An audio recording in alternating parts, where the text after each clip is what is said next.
this meeting to order. Please silence your electronic devices so that we can stand for the invocation given by Councilmember Twitchell. I'm going to recite a prayer tonight written by Woodrow Wilson back in 1918. And he proclaimed the day of prayer on May 30th in 1918 during an influenza epidemic and the great war to end all wars, World War I, was in full swing. And this is what he said: Almighty God, ruler of all the peoples of the earth, forgive our shortcomings as a nation. Purify our hearts to see the love and to see the truth. Give wisdom to our leaders and steadfastness to our people. And bring us at last to that fair city of peace, whose foundations are mercy, justice, goodwill, of which you are the designer and the builder. Through your Son, Jesus Christ, our Lord. Amen. Now join me in reciting of the pledge.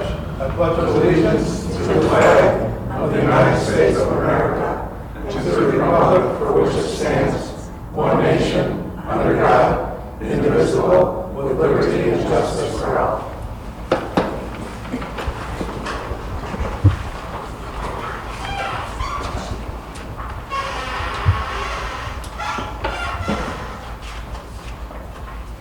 Any public comments? Each speaker will please use the podium. Please state your name and address before beginning your statement.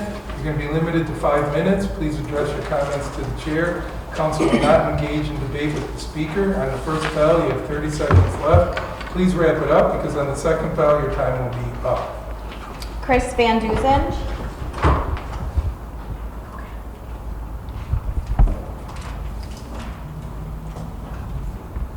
Chris, I forgot the bell, so I'm going to go if you're at 4 minutes, and then you'll have a minute left, okay?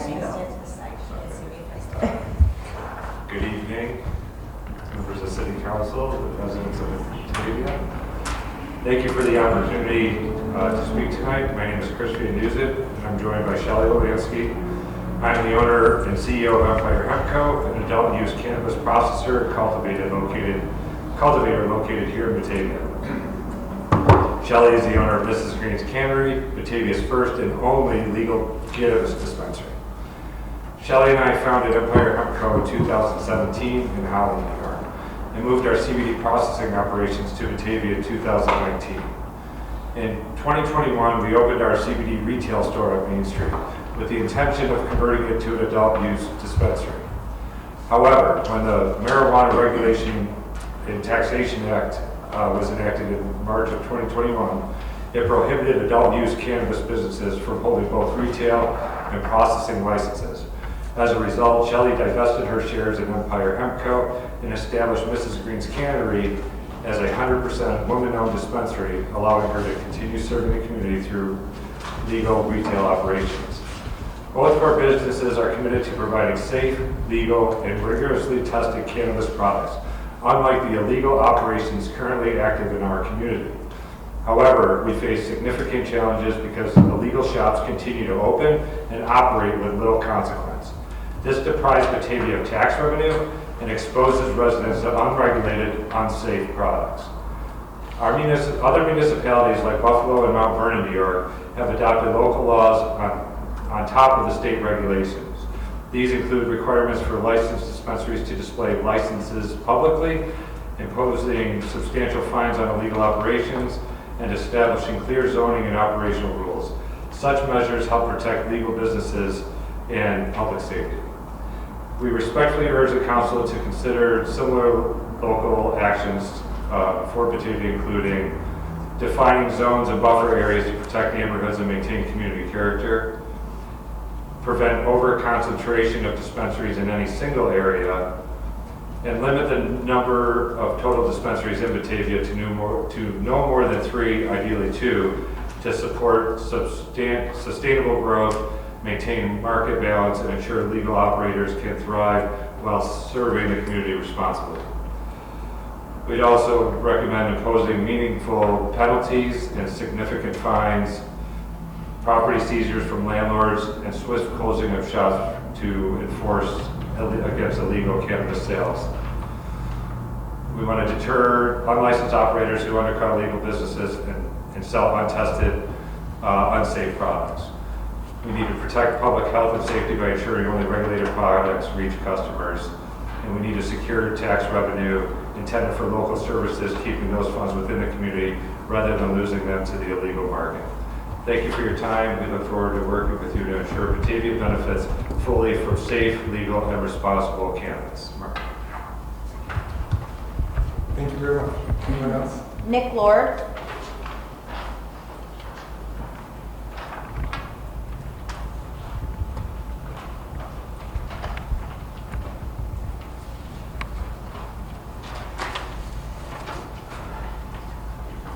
Hi folks, council. My name is Nick Lord. I live at 31 Tracy. For those of you who don't know me, I'm a big personal freedoms guy. Freedom doesn't mean chaos, though. Freedom means the ability to make your own choices, but also courage to do things the right way. Tonight I want to talk about someone who did just that, Shelley and Chris, owner of Mrs. Green's Cannery. Both of them followed the law, they got their licenses, paid their dues, and opened up a cannabis shop the right way, by the book. They believed in the system, they believed in the city, and now they're getting undercut by folks opening illegal shops in every corner like it's the Wild West. Now look, I support legal cannabis. I believe adults should be free to make their own choices. That's America. But when people break the law, cut corners, and sell who knows what out of the back of a smoke shop, we got a problem. For those of you that don't know me, a lot of you do, my wife used to be a psychiatric nurse before becoming a homemaker, and she'd tell me stories of all this illegal weed that got sold, brought into places, and kids would be, experimenting like they do, and it was laced with something, and it would ruin their lives for the rest of their lives. So in these illegal shops, we don't know what's in it. It's not tested, it's not safe, it could hurt someone's kid. And it's hurting small business owners, just like Shelley and Chris, who play by the rules. So when we play, we need to support legal, responsible cannabis. I support freedom, and I support folks like Shelley and Chris, who stepped up and did things the right way. They deserve a fair shot, not to be run out of town by shady shops. So I'm here tonight, and my ask is that City Council, through the help of our police department, crack down on these bad actors. We got to make sure Batavia stays a place where freedom means something and where hard work still counts. Thank you. Anyone else? That's it. Okay, I just want to make note that Miss Gail Tenney from 67 Redfield Parkway sent me an email earlier today. I had copies made. I also let her know through email that I would be providing you all these copies. So you can read them. We don't normally read lengthy letters in the place of public comments because the person has to be here. But I wanted you to read that, and it's available. There's copies available for the news if they want a copy of it, they can read it. So I urge you to read it. She basically talks along the same line as the two individuals that just spoke. Now we can make comments on this now, or we can wait. It's on our agenda. I suggest we wait to the end and then put it all together in the actual topic, because we have illegal cannabis operations set for discussion at the end of this meeting, which pretty much should go pretty quickly. It's not like anything else is on the agenda. There's a couple things with this more housekeeping. Okay, so if that's okay with everybody, we can hold our comments till the end. Agreed. Okay, thank you very much. Communications? Yep, just one. Ever-Present Church requested to hold a luncheon on Sunday, July 20th from 8 a.m. to 4 p.m. It would be in the City Center Concourse. Okay, any questions or concerns on that? Okay. The next city, is there any more? Because I just see one. Nope, that's it. I always like to ask, because sometimes there's last minute Yep. additions, especially in the summer.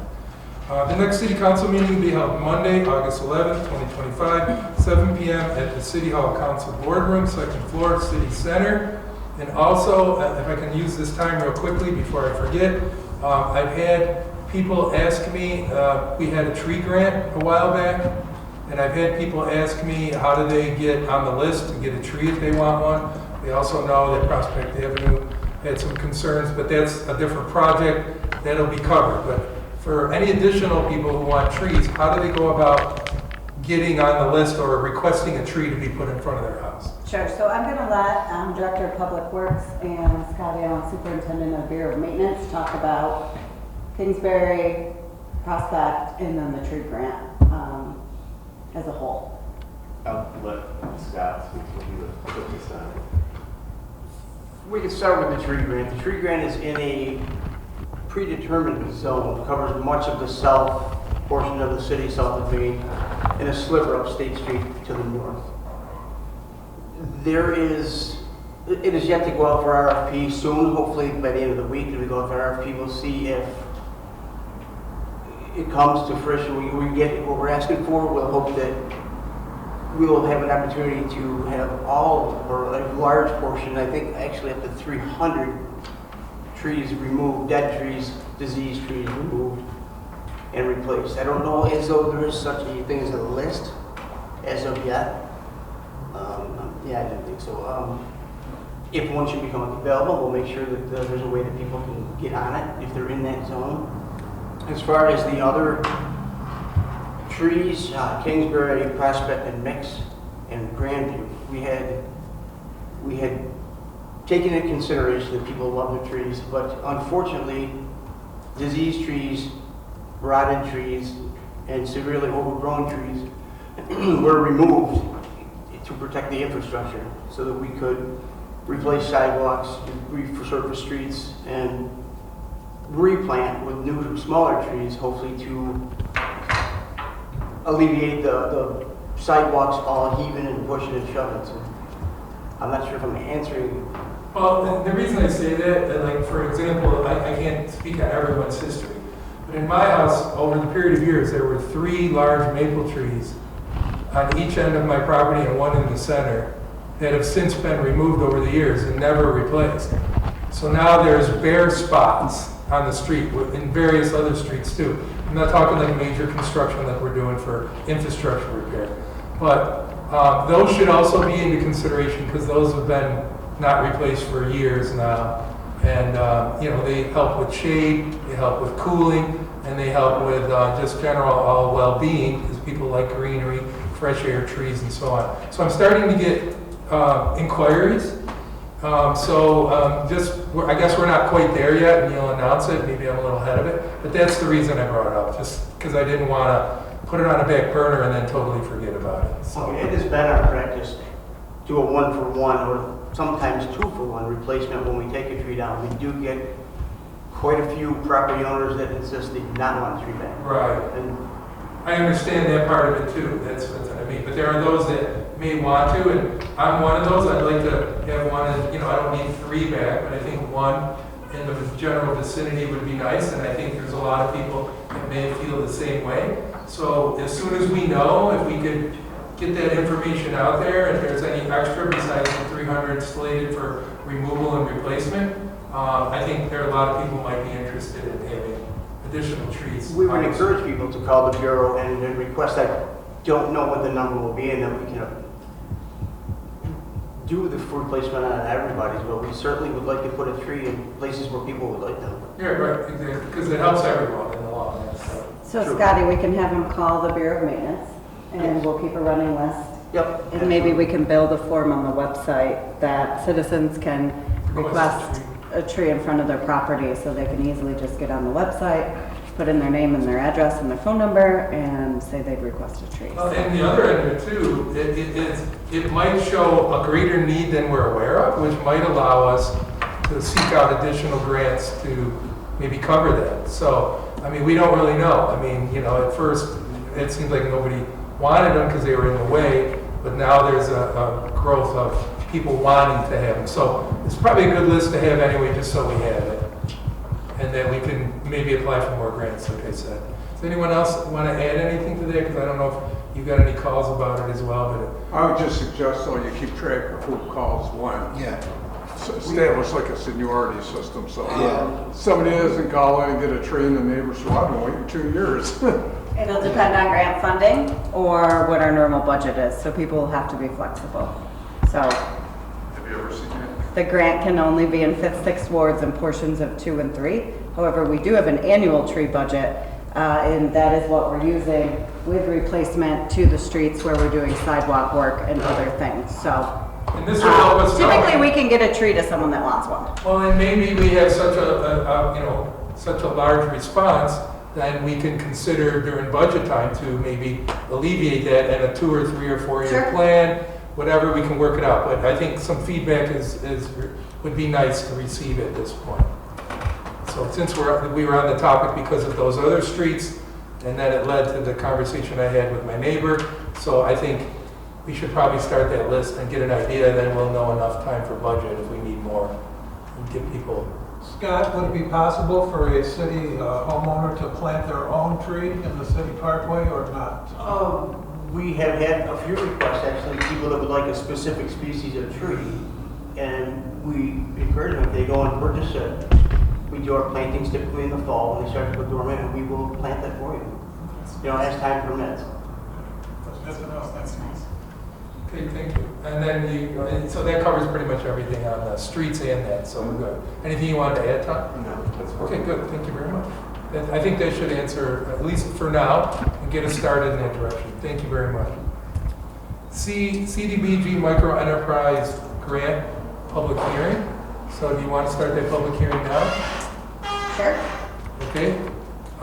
Can I have a motion to open a public hearing, and then I'll read it, for the Micro Enterprise Grant, intent to apply for a grant. So we have to do a public hearing first. Mr. Twitchell, seconded by Mr. McGinnis. Call the roll to open the public hearing, please. Councilmember Twitchell, Yes. Guide, Yes. McGinnis, Yes.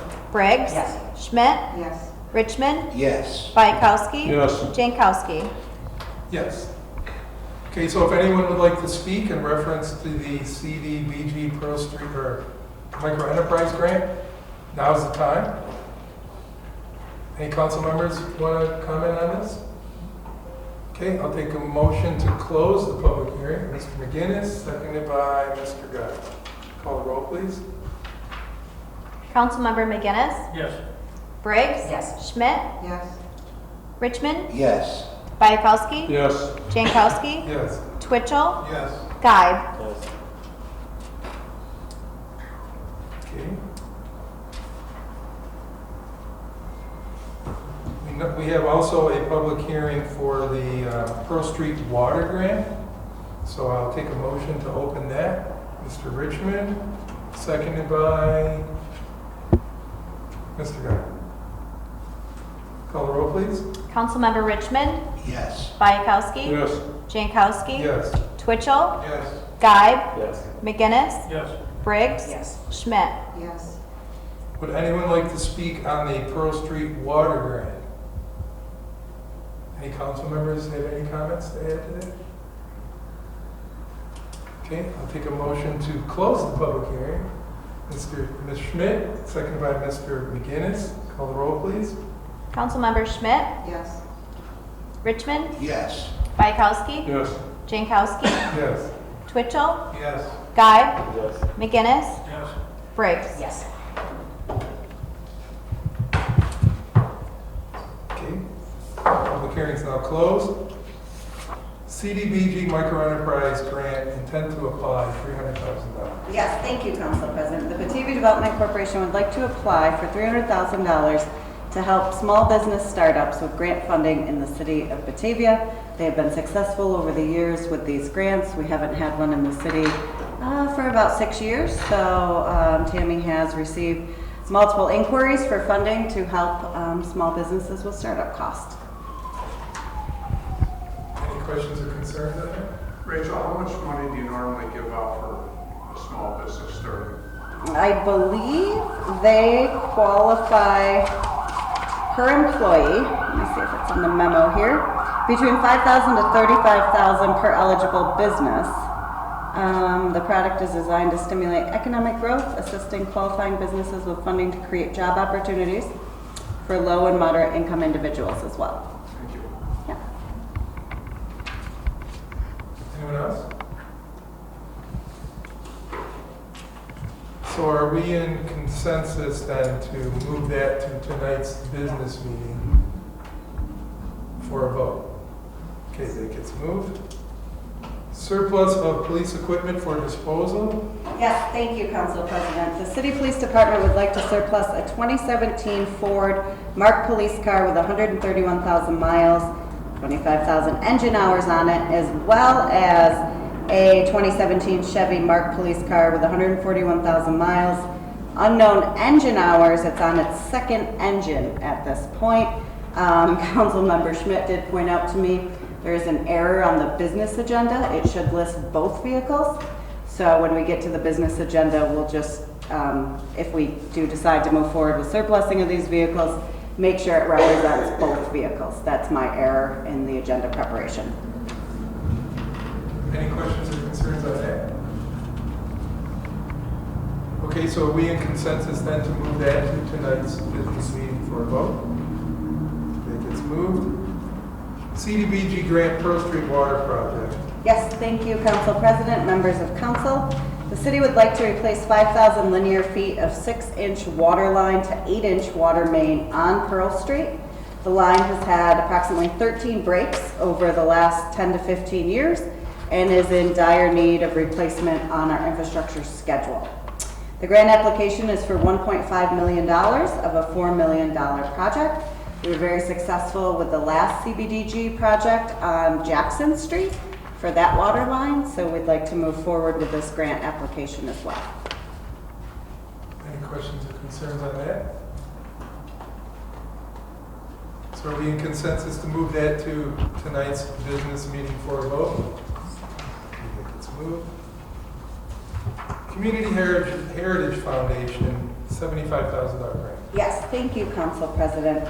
The city is eligible to apply to the Rochester Area Community Foundation, who is partnering with Ralph Wilson Jr. Foundation for a one-time grant up to $75,000. In coordination with our grants administrator, Julie Daly, who has joined us tonight, we would like to apply for new playground equipment for Kibbe Park with these grant funds. We would have a match. We'd wait until we got that grant, come back to council to use the newly set up Park Reserves Fund for a small match, but we believe we can have this project done under $150,000. Any questions or concerns? The only concern I have is the last time we removed the building over there, the old pavilion, I had a lot of feedback from the public, a lot of people with childhood memories from that park. So when they redesign this park, will there be a public input section for people to comment, or at least notify people that they're going to be replacing that equipment and give them like a notice so they know it's going to happen, and then any feedback they can contact their council member for? Sure, we did put out a park survey, one of our interns did this year when we looked for a grant for Williams Park, and it was widely used. Many people responded, so there's no reason we can't do that again. We won't be doing any of the shelters. This would simply be the playground equipment itself. And I don't know. The if slides and the climbing structures. And I don't know if that would matter, but I didn't think a pavilion would have mattered either. So to some people it's important. So instead of the shock of driving by and seeing it all replaced, at least if we have some information out there so people are aware of it, then we can start soliciting feedback if they choose to do that. Sure. So just so that it's not a surprise when people, see it replaced one day. I mean, I don't think it's going to matter, but I just want to have that courtesy, if that's okay. Anyone else have any other concerns? Is some of the existing playground equipment just reaching a point that's no longer usable or safe? No, all of our playground equipment is safe. Anything that's not safe is removed immediately for insurance liability reasons. However, yes, if you go around with kids to the playgrounds, they're aged, they're dated, they need updated equipment, they need fun features, and some of them need inclusive equipment as well, where people of all abilities can use that. We are extremely lucky, and thanks to council for helping us get the bill passed in the New York State Legislature for the alienation of the Brisbane. Tom is working feverishly to get that project out to bid, hoping for construction this fall of new equipment in Austin Park. Probably first thing in the spring. First thing in the spring, 26. But again, that process was slowed down by the fact that we had encumbered land. And we also have a large grant out for Williams Park to replace equipment in sports courts there as well. Overall, I think a master plan, and Julie has talked about it as well, would be great for our parks, and that's where a lot of the feedback sessions will come in. Right. What do residents want at the parks? It's been, since I got here, it's been on the agenda of something we need to do in one of our goals. So maybe we finish up zoning and start that one, Bob. Anyone else? So are we a consensus to move that to tonight's business meeting again for a vote? And just to remind people, the reason we're doing that is in the summer, July and August, we only have one meeting, so we have dual meetings once a month instead of separate meetings several times a month. So it's just the way it works out. So that's, we have consensus to move that to tonight's business meeting. New York State Pro Housing Grant, intent to apply for wastewater treatment plant upgrades. Yes, thank you, Council President, members of Council. The city is eligible to apply for Pro Housing Communities program for funding for infrastructure that would support housing development within the city. As we've all discussed, we know that market rate housing is a large need. Houses do not sit on the market at all, if they even make it to the market without a private deal happening in advance. So to incentivize more housing, we're able to apply for infrastructure funds, and we'd like to apply for the wastewater treatment plant, hoping to increase capacity for more housing in the city. So this, along with the other grants we've discussed that are on the business meeting tonight, would go in on July 31st, along with the WQIP, to support the overall wastewater treatment plant projects. How many gallons are we looking to expand the? So it's not an expansion per the permit. It's reduction of sludge and better operation with aeration, and we hope to get an additional 200,000 gallons of capacity to support about 400 housing units throughout the city. So it's more efficient then instead of. Correct. larger We're capacity, basically more- taking the permit of 5.5 million gallons per day and saying we can only get to, let's say, 4.9 million gallons per day. We're going to get an extra 200,000 gallons with increased efficiency of the operations at our plant and of the equipment. So Rachel, this has nothing to do with our SPDES permit, correct? It certainly doesn't hurt to have better equipment and therefore output that could be output from the plant that could be better for stream quality overall. But no, right now we're still in compliance with our current permit, and we still have ongoing negotiations with the DEC. So we don't have any hard feedback yet from the DEC regarding our permit? Nope, the last they told us they were getting together with USGS to do some creek sampling in the late summer and fall to see if the numbers they had in their models were truly accurate of what the stream characteristics are. Yep. It's a marathon, not a sprint. It's a major permit, so renewal of that sort takes considerable time. Anyone else? Concerns? Okay, so are we in consensus then to move that to tonight's business meeting for a vote?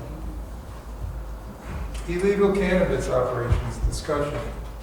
Bob, you actually put this on the agenda, Yes. so I'll go to you first. Okay, I'll be brief. But I did have several phone calls. People wanted to know, what are we doing about this? They don't want to see Main Street turn into like a strip in a seedy little town. I drove around today and I saw shops that I didn't know existed.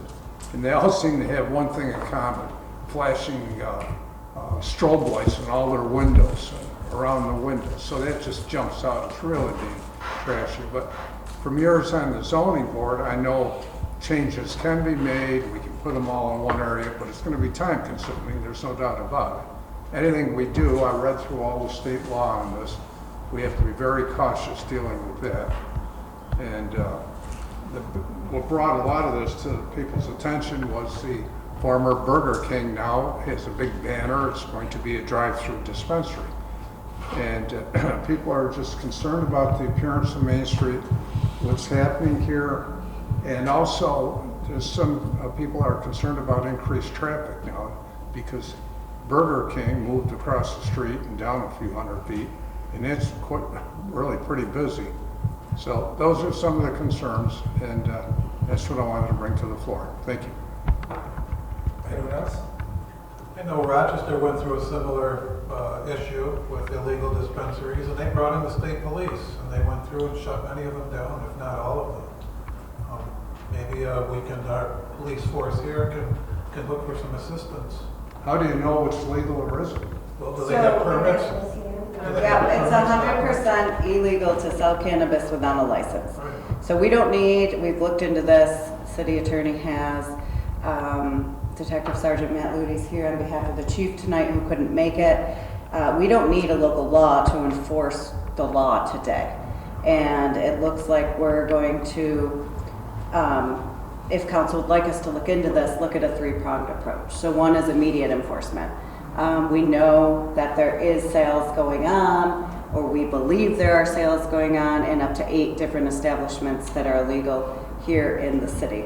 So they should not be selling. They should move products out of Batavia. It's fine if you want to sell tobacco, but you cannot be selling cannabis in our city without a license. The second thing we can do is look at the landlords who own those properties and send letters to those landlords. And George, I'll let you explain more of that part of the process.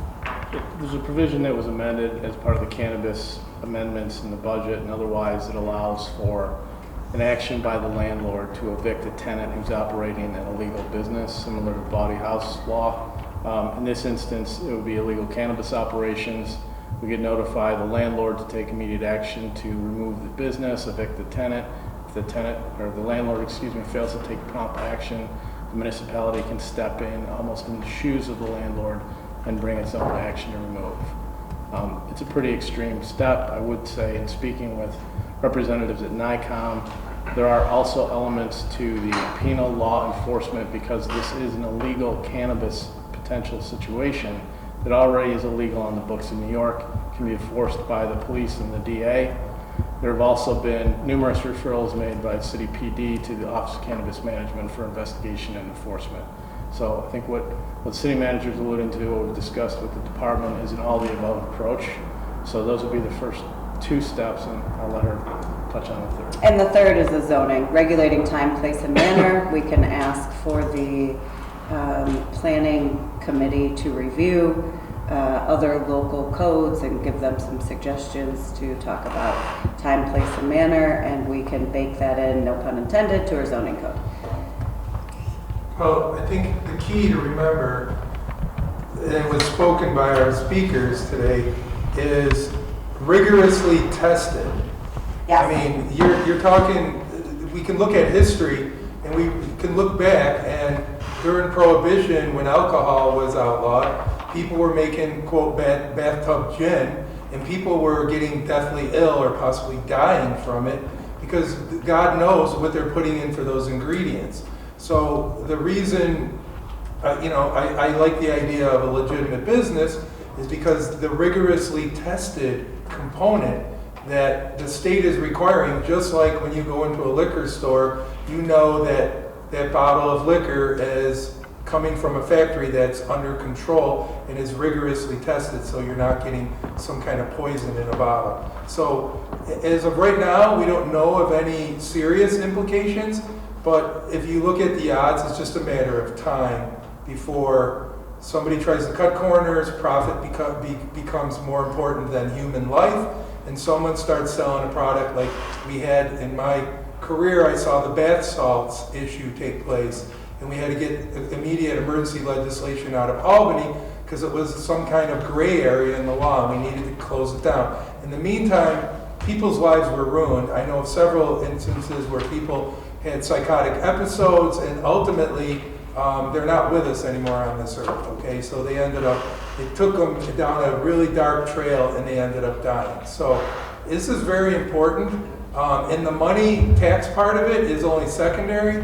That money will be used to make sure that we don't have illegitimate, unknown products out there being ingested by the people who live here, who assume that it's a legitimate business because, like Bob said, it's all lit up, it's all looks like a regular store, and they're openly selling it like it's okay to do so. And they're not quite telling people they're not licensed, but they're not quite saying they are either. So I know the police have resources as far as finding out who's licensed and who's not. It's probably a simple phone call to the authority and you can check. It's online. So I would citizens assume can check. I would assume that would be an easy thing. So you want to partake in these things, you should go online and make sure that the dispensary you're going to is legitimate. And then I know in our local one, the license number is right on the front window, and it's very well advertised, and we all know that they're okay and they're licensed. And all the product in there is rigorously tested, and it's safe for consumption, what the product is for, okay? So you're not getting any kind of additives or any kind of, who knows what is in that product that people are selling. So I think it's very important that at least at the bare minimum, we continue to enforce what we can enforce now. At the same time, I think we need to direct the city manager to look into this further and look at the other components to it, the other, zoning and requirements, and maybe have, like they suggested, we can work with legitimate businesses and see ways that we can find out these illegal places easier. Maybe the license needs to be displayed. I know in various liquor establishments that little certificate is prominently displayed somewhere in there so you know it's state approved. I think this is along the same lines. I think it's very important that we need to do that. So I'd like to at least, we could have a little more discussion on it, but I'd like to at least have Rachel look into it further. Go ahead, Anna. If it's illegal today, it's illegal tomorrow. Right. We know they're shut down. We don't need to take 38 months. Council takes forever. We direct her now, shut them down.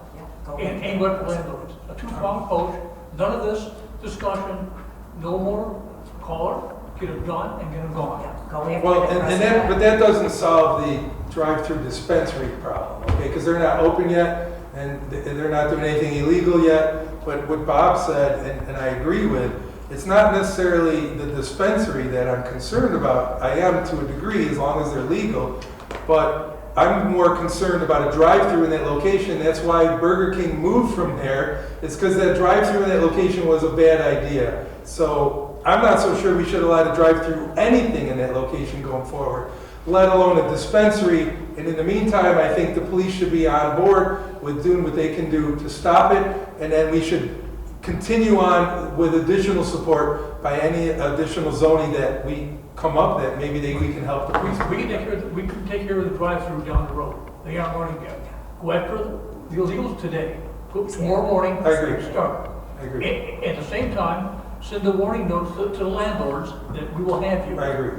So, that's it. Yes. Do it now. Yeah, that part I assumed, Rachel, we were automatically going to start down that process. I mean, the police department already has filed numerous complaints with Office of Cannabis Management. However, they haven't demonstrated to me that they really got a grip on this yet. And it's taken a couple years to iron out what we've got to now. And it took Shelley all these years and many months to get the license. So I'm thinking they're a little overwhelmed right now. I think we're going to have to handle this on the local level. We're going to need our police and their partners, the state police and the sheriff, to somehow work together. And maybe they're going to want to expand this to the whole county. But at this point, I'm concerned about the city of Batavia. Right. And we can take care of that tomorrow morning. Yeah. I have a copy of some things that the state has published, and it says, and I'm sure you're familiar with it, recent state budget changes have given municipalities the authority to close down and padlock illegal cannabis shops and impose fines for civil violations. That's only if you adopt a law that mirrors what the state has, which makes the city or any municipality the mirror image of the Office of Cannabis Management for enforcement. NICOM's not specifically aware of any particular municipalities that have done that with a great degree of success. But I think there's penal law. Right, we that can covers already this. enforce it without having, like, I know what you're looking at. We don't have to create this law, wait 4 meetings to get it through. We can enforce tomorrow morning. Right. And one of the things I find very interesting, though, and that somebody a lot smarter than I am with all this must have seen it. Reasons for padlocking can include undocumented sales to minors, obviously, untested products, unlicensed processing, and violent conduct, et cetera, et cetera. But, we have some experts here that are in the business, and I'm sure they could tell you all about licensing their products and what they have to go through. And If the city chooses to have the police department do investigation and enforcement, that's going to follow a police enforcement track. That's not going to be a light switch. Okay, they're gonna have to do their due diligence, they're gonna have to determine whether or not there is illegal activity going on, they'll have to coordinate with the DA, refer appropriate cases for enforcement and prosecution. So that is a process that exists, that's a right that exists because it's illegal to sell cannabis without a license under the penal law right now. But it's still gonna require investigative steps to make a case for each location if that exists. And that's why I would reach out to you, Matt, to mention to the chief, to feel free to ask assistance from the state of New York, whatever it takes, because I know the state is very adamant about shutting down these illegal dispensaries. And our city police resources are limited, so if you could mention that to the chief, we would appreciate it. I think if we start that process, I think word's gonna spread, and then we'll start getting complaints from citizens saying, hey, I just went in there, they're selling. And if you, do the process like the city attorney mentioned, and then you could also seize illegal product, and you can hit the pocketbook and do a search warrant and seize any proceeds of what you're dealing with. So I think you could put a big dent in it if they just, you can give them the time to do it. So I think we're on that path. I think everybody understands what we're asking of you, right? Do what you can do immediately. Yes. And follow up with any other suggestions, other ordinances, anything else you can come up with to assist the police in doing their job in a more efficient and quick fashion. And set the word out right now that if you're dealing in illegal cannabis, we're going to be looking for it and we're going to shut it down. And I suggest they cease and desist on their own right now before it has to happen. Because once we start this process, they're going to have to go through the court system and let the judge decide what the penalties are and how much monetary cost it's going to be to their budget. So wise move would be shut it down now. Move with haste. Yes. Right, quickly. Okay? Before someone is ill because of this and then you end up having a serious problem where now there's criminal negligence as far as injury to a person. And I think let's stop this before it gets to that point. Anyone else have anything else to add? No, I just agree with Councilmember. Okay, Rachel, do you understand? I absolutely understand. Go ahead. Question, what about penalizing the landlord who rented to these people without asking for a license? Is that any? Yeah, that's what I think George mentioned, is that, yeah, George mentioned that the landlord could be held liable for allowing a illegal business to stay in their property. And if they refuse to evict or take action, the city can step in and basically force that landlord to evict or take action. It's a law that's been on the books for many years for any type of disruptive house business. It could be prostitution, it could be drug sales, it could be stolen goods being trafficked through there. If the landlord's aware that there's an illegal activity, we can go after the landlord. But that's a step away. First is establishing the illegal activity. Then you put the landlord on notice. So thank you for that question, but in case someone else didn't hear that, I hope I explained it as well as George did. Is there any coordination with the county? They have a drug task force. Sure. I think any investigative techniques, we're not going to talk about those at this point and how we go after this, but I agree. Remove yourself now from our city if you're dealing with illegal cannabis. It's time to go. We're giving you the warning, we're giving you we're letting you know we're coming after you. So please don't be here, then you don't have to worry about it. Go after that aggressively. Anyone else? Okay. Motion to adjourn. Mr. McGinnis, seconded by Mr. Twitchell. Call the roll, please. Councilmember McGinnis? Yes. Briggs? Yes. Schmidt? Yes. Richmond? Yes. Bayakowski? Yes. Jankowski? Yes. Twitchell? Yes. Guide? Yes.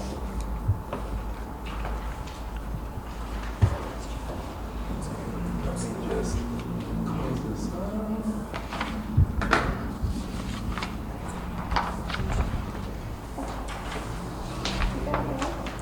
Okay, call to order the business meeting. You've all been given a copy of the May 2025 financials. If you have any questions or concerns, any additions or omissions? Anything? So are we in consensus to approve the May 2025 financials? Did those get approved? We have several agenda items today, and I will sign those now. 95 and 2025, the establishing the seeker for the wastewater treatment plant improvements, Mr. Richmond.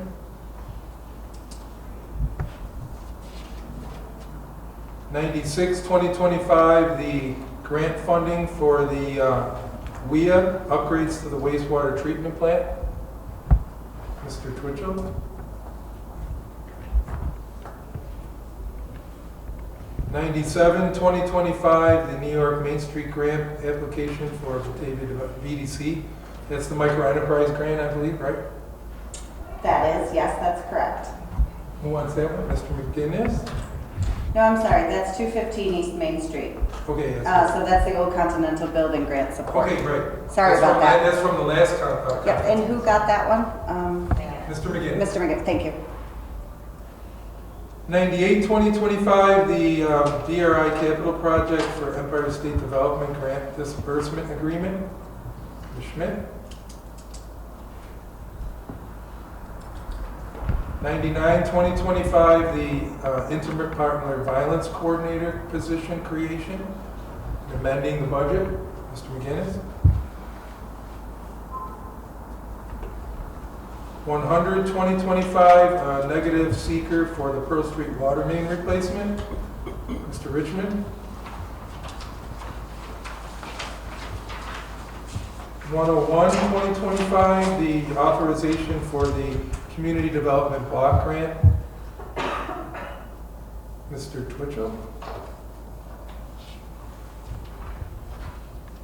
102, 2025, Police Department surplus. Ms. Briggs.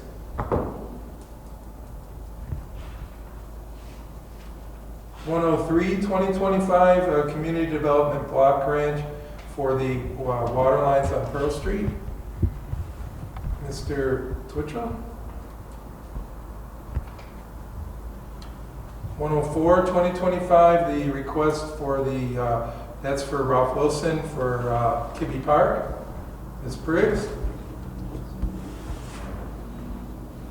And 105, 2025, the grant funding for Pearl Housing Community for the wastewater treatment plant. Mr. Bycock.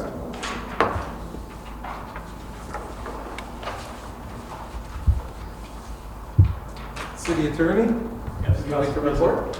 Members of council, we remain busy across the spectrum of various municipal issues, but there's nothing specific to report on at this time. Any questions for the city attorney? City manager's report? Yes, thank you, Council President. As you see, it's grant season with this entire agenda, so appreciate your support on all the grants we're looking after for the community. I'd like to welcome Linda Liberta, confidential secretary, who started today with the city. Also, congratulations to Terry Dean, right next to her, who is the human resource specialist for the city. So just wanted to recognize both of those ladies who are working hard for everyone here at the city. Welcome to your new positions and welcome to the city of Batavia. So it'll be fun working with you. So thank you for getting these copies of that letter out so quickly. You're very welcome. And that's been noticed. Anyone else like to make a comment on that? Any questions for the city manager? Okay. 95, 2025, Mr. Richmond, please. Thank you, Council President. I move a resolution establishing the city of Batavia as lead agency under the State Environmental Quality Review Act and issuing a negative declaration for the wastewater treatment plant improvements. Second by Ms. Schmidt. Questions or concerns? Call the roll, please. Councilmember Richmond, Yes. Bayakowski, Yes. Jankowski, Yes. Twitchell, Yes. Guy, Yes. McGinnis, Yes. Briggs, Yes. Schmidt. Yes. Resolution 96, 2025, Mr. Twitchell, please. Thank you, Council President. I move a resolution to submit an application for grant funding through the Water Quality Improvement Project and the Water Infrastructure Improvement Act for upgrades to the wastewater treatment plant. Seconded by Mr. Bayakowski. Any questions or concerns? Call the roll, please. Councilmember Twitchell. Yes. Guy. Yes. McGinnis. Yes. Briggs. Schmidt. Yes. Richmond. Yes. Bayakowski. Yes. Jankowski. Yes.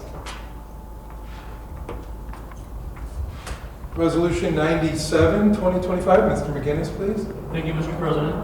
I move a resolution to support the submission of a 2025 New York Main Street grant application by the Batavia Development Corporation. Seconded by Ms. Briggs. Questions or concerns? Call the roll, please. Councilmember McGinnis. Yes. Briggs. Schmidt. Yes. Richmond. Yes. Bayakowski. Yes. Jankowski. Yes. Twitchell. Yes. Guy. Yes. Resolution 98, 2025, Ms. Schmidt, please. Thank you, Council President. I move a resolution authorizing the execution of a grant disbursement agreement with Empire State Development for the City Center DRI Capital Project. Seconded by Mr. Guy. Questions or concerns? Call the roll, please. Councilmember Schmidt. Yes. Richmond. Yes. Bayakowski. Yes.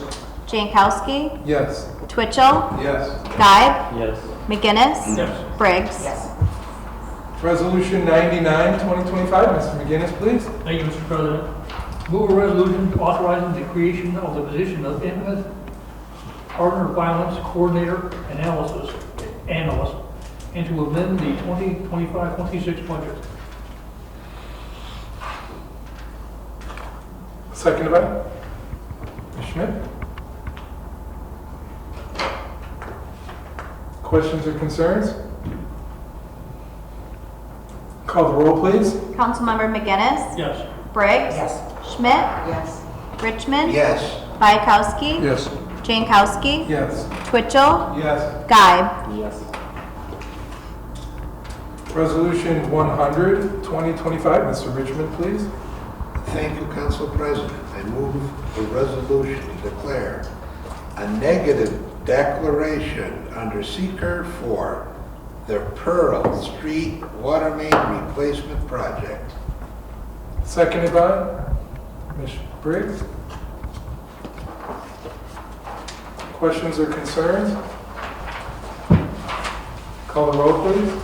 Councilmember Richmond. Yes. Bayakowski. Yes. Jankowski. Yes. Twitchell. Yes. Guy. Yes. McGinnis. Yes. Briggs. Schmidt. Yes.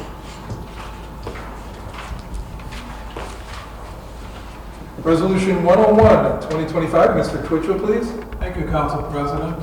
I move a resolution authorizing the submittal of community development block grant application and the execution of related documents. Seconded by Mr. Guy. Questions or concerns? Call the roll, please. Councilmember Twitchell. Yes. Guy. Yes. McGinnis. Yes. Briggs. Schmidt. Yes. Richmond. Yes. Bayakowski. Yes. Jankowski. Yes. Resolution 102, 2025, Ms. Briggs, please. Thank you, Council President. I move a resolution to declare police department equipment surplus for the purpose of disposal.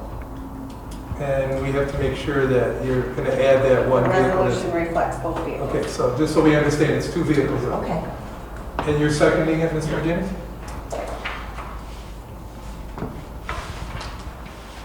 Questions or concerns? Call the roll, please. Councilmember Briggs. Yes. Schmidt. Yes. Richmond. Yes. Bayakowski. Yes. Jankowski. Yes. Twitchell. Yes. Guy. Yes. McGinnis. Yes. Resolution 103, 2025.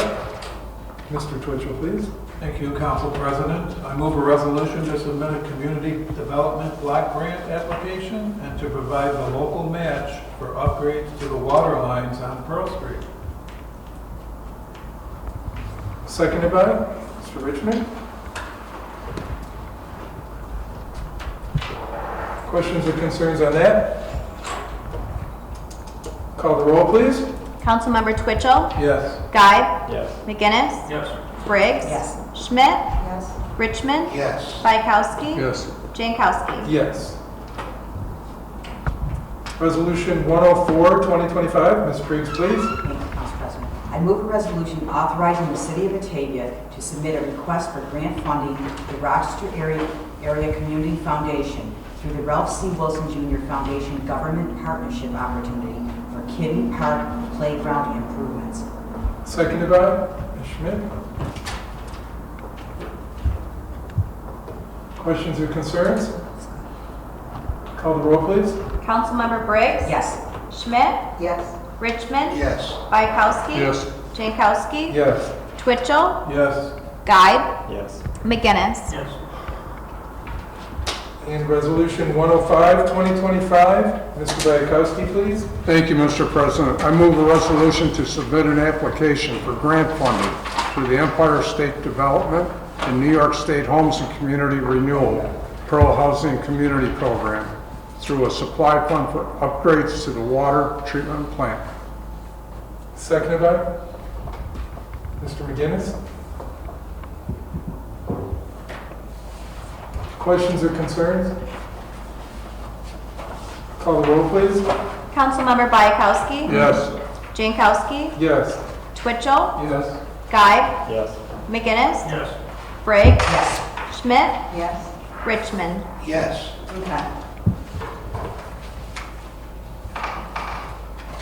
Executive session, Mr. Richmond, or did we want to change that? We're still going into executive session. We are for litigation matters. Okay, so if you want to read the litigation one. Whereas Article 7, Section 105(1)D of the Public Officers Law permits the legislative body of a municipality to enter in executive session to discuss proposed pending or current litigation. Now therefore be it resolved by the City Council of Batavia that upon approval of this motion, the city does hereby enter into executive session. Seconded by Mr. Guy. Call the roll, please. Councilmember Richmond. Yes. Bykowski. Jankowski. Yes. Twitchell. Yes. Guy. Yes. McGinnis. Briggs. Yes. Schmidt. Yes.